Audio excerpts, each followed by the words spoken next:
Good evening, everyone. Welcome to NTD Tonight. I'm David Zhang. Here are some of today's top stories.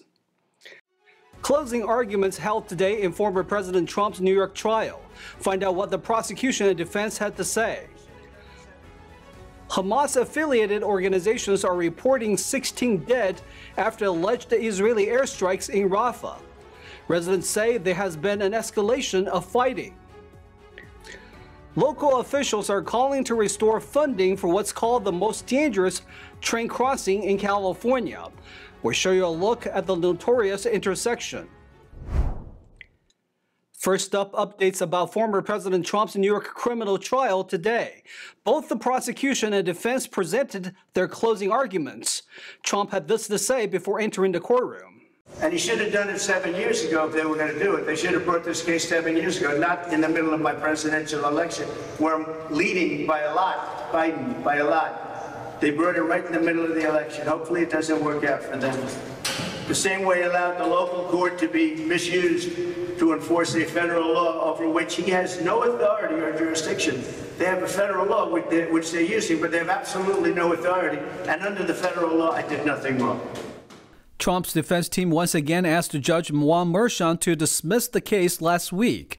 They say prosecutors did not meet the burden of proof, and the whole case hinges on the testimony of Trump's former lawyer, Michael Cohen, who has been accused of lying. Several of Trump's children are in the courtroom, including Donald Trump Jr., Eric Trump, as well as Tiffany Trump. President Biden's campaign also showed up outside the courthouse. First of all, let me say this first and foremost. We're not here today because of what's going on over there. We're here today because you all are here. And so we are proud, we are glad that you're all here this morning. We're here primarily because of the threat that Donald Trump poses to the United States of America and to our democracy.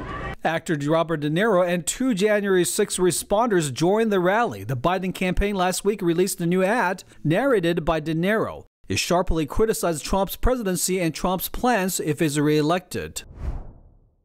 Also, a federal judge has rejected the special counsel's request to place a gag order on Donald Trump in his classified documents case. In an order earlier today, federal judge Eileen Cannon slammed prosecutor Jack Smith for failing to confer with Trump's defense lawyers in a meaningful way. She called the prosecutor's efforts wholly lacking in substance and professional courtesy. Prosecutors wanted to limit Trump's ability to comment about law enforcement that searched his Mar-a-Lago resort in August 2022. Trump is accused of taking classified files from the White House and resisting the government's attempts to retrieve them. Trump, his valet Walton Alta, and the Mar-a-Lago property manager Carlos de Oliveira all pleaded not guilty. In her order, Cannon did say prosecutors can ask for a gag order again once they give the defense team time to read the motion and discuss with them. There are still nearly a dozen motions in the case she still has to rule on. More updates about the Israel-Hamas war in Gaza. Hamas-affiliated organizations are reporting 16 dead after alleged Israeli airstrikes in Rafah. Residents say there has been an escalation of fighting in the southern Gaza city. The overall strikes reportedly occurred in the Tel al-Sultan neighborhood in the northwest Rafah. The latest alleged strikes occurred in the same area where Israel targeted what they said was a Hamas compound on Sunday night. That strike ignited a fire in a camp and displaced the Palestinians and killed at least 45 people, according to Palestinian health officials. The Israeli operation launched in early May has caused nearly 1 million to flee from Rafah. Prime Minister Benjamin Netanyahu says Israeli forces must go into Rafah in order to dismantle Hamas and free hostages. Meanwhile, hundreds of anti-Israel demonstrators marched in New York City on Monday. They were angry about the Israeli airstrike that triggered a fire in Rafah, killing 45 people. After marching through the city, they gathered under the umbrellas at Zuccotti Park. They could be heard chanting, "Resistance is justified when people are occupied." Israel's military said it was investigating the incident. Netanyahu said the strike was not intended to cause civilian casualties and called the incident tragic. Hong Kong police just arrested 6 people over social media posts. One of the arrested includes an organizer of the city's Tiananmen Square massacre vigil. These are the first publicly known arrests that have occurred under the newest security law that was passed in March. Authorities did not identify the 6 people arrested. Hong Kong authorities did not say what post content led to the arrests. But the social media page in question started to publish the posts marking the upcoming 35th anniversary of the Tiananmen Square massacre. The massacre occurred in Beijing in 1989 when communist authorities opened the fire on students protesting for rights. Hong Kong has commemorated the tragic event with yearly vigils for decades. The new security law introduced in March punishes treason and insurrection with up to life in prison. It comes 4 years after a similar law drastically lessened the city's freedoms under the stated aim of maintaining national security. Another metro attack involving a stabbing and an assault on a bus driver is under investigation as a part of the ongoing violence plaguing the Los Angeles metro system. NTD's Christina Corona provides more details on the story. Officers responded to a report of a stabbing at a bus stop near West Olympic Boulevard and South La Brea Avenue around 10:30 p.m. Monday. The victim, found with lacerations, was taken to a nearby hospital in an unknown condition. One person was taken into custody, but the suspect's identity has not been released. Earlier that same day, a bus driver was attacked in downtown Los Angeles. According to the LAPD, a female suspect aggressively boarded the bus, argued with the operator, forcefully removed the operator's prescription eyeglasses, and exited the bus. The driver followed the suspect off the bus, recovered the glasses in a second altercation, but they were broken. The operator sustained a minor injury. In response to the attack, Metro released a statement to KTLA saying, "Metro is angered that yet again a member of our community chose to assault and steal from one of our essential bus operators. Our employees deserve a safe workplace and our customers deserve a safe ride, and we are accelerating our work to prevent crime on our system." Monday's incidents are part of a series of violent attacks on Metro operators and passengers, including a grandmother who was fatally stabbed and another man who was shot and killed. These incidents prompted one Metro board member to express fear of riding the system alone. The Metro board, which includes LA Mayor Karen Bass, has approved an increase in law enforcement and public safety officers patrolling transit vehicles. Christina Corona, NTD News. Train crossings are meant to give trains the right of way. However, roads and traffic have changed over the years. One notorious intersection in California prompts officials to make improvements. They're asking for funding at the most dangerous crossing in California. NTD's David Lamb has the story. Thousands of people commuting back and forth in both directions in the city of Burlingame at this train crossing, which is considered the most dangerous in California. It's just too crowded. In general, it's pretty unsafe. Sometimes you'll have the police stationed in the gas station area there just for people who go through red lights because they're tired of waiting. So as things get close, you'll have people going through red lights, and occasionally the police will implement themselves there to be able to take care of that. According to the U.S. Department of Transportation, since 2014, on average, 11,000 railroad accidents happen each year throughout the nation. The local Caltrain system in California is partnering with the city of Burlingame to separate the train tracks from the Broadway intersection. It would reduce traffic congestion and train noise. State Senator Josh Becker says there have been 22 accidents here since 2014. We've seen the growth. We want more housing here, and Burlingame is one of the cities that's responded. They're growing the size of the town by 20%. So I think all that contributes to safety issues. Officials want to restore funding of $70 million from the state, which would then make it possible for more funding federally. If funding is approved, construction is projected to start next year and end in 2028. It's a $320 million project. That's the primary need. We had the majority of that, and I think we only had a gap of about $50 million, except if the funding that the state had promised is taken away, obviously that gap will become much larger and it will be much harder to realize. It's said that people could be distracted or don't anticipate the traffic buildup and then end up in the path of the train, especially for those new to the area. A recent collision was in January. This Broadway interchange is it's the major gateway, particularly for the communities of Burlingame and Hillsborough. There's about 70,000 automobiles that travel through that intersection, and about 30,000 or so travel across these railroad tracks every day. So with all these moving parts at commute hours, it gets incredibly complicated.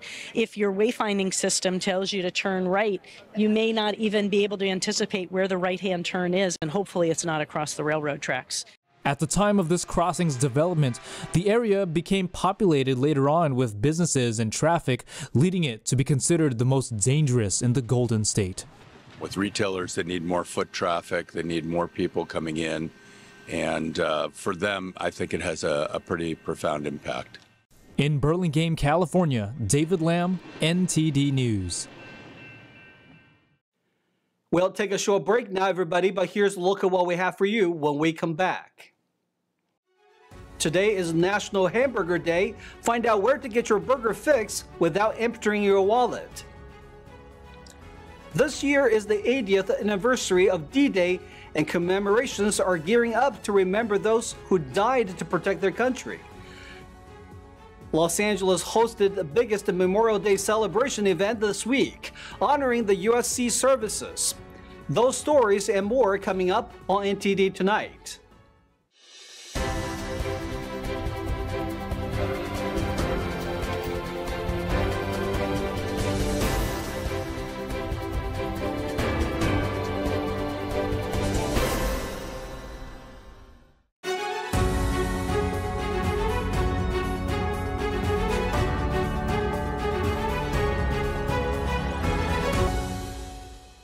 Welcome back to NTD Tonight. I'm your host, David Zhang.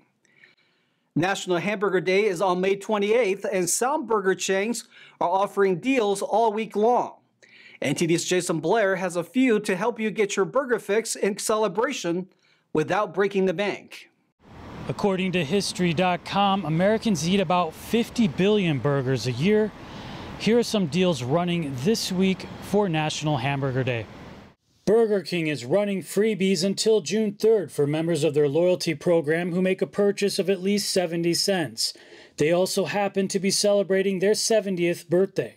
Wendy's has a 1-cent junior bacon cheeseburger deal until June 2nd. And Arby's has 50% off any burger for rewards members ordering through their app until June 2nd. While the area of its birth is contested, the American hamburger was probably first introduced to a wide audience in 1904 at the St. Louis World's Fair. Due to negative exposure of the meatpacking industry, the burger didn't make much progress in mainstream culture until the first White Castle restaurant opened in Kansas in 1921. Then eventually after World War II, McDonald's and In-N-Out Burger got off the ground in 1948, with Burger King following 6 years later. McDonald's, with the help of millions of militaries stationed throughout the globe, can be largely credited with spreading the phenomenon worldwide. Jason Blair, NTD News. This year marks the 80th anniversary of D-Day, and commemorations are gearing up to remember those who died to protect their country. The eternal flame, symbolizing diplomatic relations between U.S. and France, traveled from France to New York. June 6th, also remembered as D-Day, marked a turning point in World War II. This year, the eternal flame arrived in New York City for a commemorative ceremony. D-Day survivors recall that day as the anniversary approaches. This year is a special year because it's the 80th anniversary of D-Day, so that's very special for us. I still remember it like it was yesterday. I was there on a destroyer, USS Murphy, DD 603, and we went in at 5:30 in the morning, and it was cold and the water was choppy, and I was freezing and nervous, and I'm sure a little scared, but we had known about it for a little while, and so I had time to adjust. After traveling across the Atlantic Ocean from France on board the Queen Mary II, the flame arrived in New York on May 23rd. The flame had been burning on the tomb of the unknown soldier under the Arc de Triomphe in Paris since November 11, 1923. 34 young French ambassadors escorted the flame off the ship as France's U.S. ambassador, joined World War II veterans and New York City's Commissioner for International Affairs. The relationship between the U.S. and France runs deep, stemming from the days of American Revolutionary War. Since then, our nations have cultivated a profound and enduring connection, fostering diplomatic relations and vibrant cultural exchanges. One example of this incredible bond is the Eternal Flame, originating in France as a tribute to the unknown soldiers who fell during World War I. The young French ambassadors will next escort the flame to Arlington Cemetery, where it will burn until June 6, marking 80 years since the Allied armies landed along the Normandy coast in France and launched the largest amphibious invasion in military history. I'm here, Don is here, and the rest of us are here because friends of us, the ones that are at the American Cemetery at Colville, they made it possible for us to be here and for us to have all this great, and all you people having this great 80 years of great life and vitality that you have. More than 9,000 Americans who lost their lives in World War II, primarily in the Normandy landings and ensuing operations, are buried at the Normandy American Cemetery in Colleville-sur-Mer, France. LA Fleet Week concluded this week as a celebration of our nation's sea services. NTD's Christina Corona highlights some of the event's features, from active duty ship tours to military displays for the community to enjoy. LA Fleet Week is an annual multi-day celebration held on the LA waterfront at the Port of Los Angeles over the extended Memorial Day weekend. It honors our fallen service members and offers the community the opportunity to check out equipment used by our military. One of the main attractions of this year's event is the USS Carl Vinson Tour, marking the first visit of a Navy aircraft carrier to Los Angeles in 13 years. Homeported in San Diego, it is the third Nimitz-class nuclear-powered aircraft carrier and one of only 11 operational aircraft carriers in the Navy today. Aside from active ship tours, the celebration also includes static displays, aircraft flyovers, and a cook-off competition between Navy, Marine Corps, Coast Guard, Air Force, and Army teams. Competitions such as dodgeball and Military Has Talent were featured, along with live entertainment including several military band performances across LA. On Memorial Day, nearly 500 sailors from the USS Carl Vinson, dressed in their bright white uniforms and caps, marched on LA's 6th Street Bridge in tribute to those who died while serving in the United States Armed Forces. The U.S. Navy is preparing to bring a Navy Week to Boston, Massachusetts during the week of July 1st through the 7th. San Francisco Fleet Week will be held on October 7th through the 14th. Christina Corona, NTD News. Switching over to sports, Lexi Thompson announces her retirement from full-time golf, and MLB umpire Angel Hernandez calls it a career. NTD's Carlos Reyes has more details. MLB umpire Angel Hernandez is retiring immediately, ending a controversial 33-year career. Known for his contentious calls, the 62-year-old Hernandez has been a constant source of frustration for players and a frequent target of criticism from fans on social media. Hernandez, who umpired his first Major League game in 1991, has overseen thousands of games. However, his career was marred by many high-profile errors. In a 2018 playoff game, 3 of his calls were reversed by replay in the first 4 innings. Just this season, he called 3 strikes on pitches well off the plate from Houston's J.P. France to Texas' Wyatt Langford. In 2022, he ejected Philadelphia's Kyle Schwarber after a disputed 3rd strike call. In 2017, Hernandez sued MLB for racial discrimination, alleging he was overlooked for key assignments. The lawsuit was dismissed, and the decision was upheld on appeal last year. Despite his long tenure, Hernandez has not umpired a World Series game since 2005 and last worked a League Championship Series in 2016. Hernandez's career also included some unusual incidents. He once ejected Chicago Bears legend Steve McMichael from Wrigley Field after McMichael criticized him over the stadium's loudspeaker during the 7th inning stretch. His fellow umpires respected him, but his on-field performance was often criticized. Hernandez missed much of the 2023 season due to a back injury and decided to retire to spend more time with his family. Lexi Thompson, one of women's professional golf's biggest stars for the past 15 years, announced on Tuesday that she will be stepping away from full-time competition on the LPGA Tour at the end of the 2024 season. Thompson, age 29, shared her decision via Instagram, expressing both the difficulty of saying goodbye and her excitement for what lies ahead. Thompson, a two-time Olympian and six-time Solium Cup competitor, mentioned she had been contemplating retirement for a few months and is now taking it day by day. She emphasized that while she may not completely step away from golf, she is content with this being her final full-time year on tour. Thompson's journey in golf started early. She made headlines as a 12-year-old in 2007 when she became the youngest golfer to qualify for the U.S. Women's Open. By 2010, she had turned pro and soon claimed her first of 11 LPGA titles at the Navistar LPGA Classic in 2011. Her major victory came at the 2014 Kraft Nabisco Championship. In her heartfelt Instagram video, Thompson described her relationship with golf as complicated, acknowledging the pressures and scrutiny that come with being in the public eye since she was a child prodigy. She spoke candidly about the challenges, including a hand injury and a tough season, but also about her desire to inspire others and contribute to the sport in new ways. Despite a career filled with near misses in majors, including 8 runner-up or third-place finishes, fans say Thompson's impact on the game is undeniable. Carlos Reyes, NTD News. Stay tuned for China in Focus with Tiffany Meyer coming up next. A college campus lab in Florida turned into a transfer hub of illegal drug shipments to China. What we know about a multi-million-dollar scheme that's still coming to light. More on China in Focus with Tiffany Meyer at 9:30 p.m. Eastern.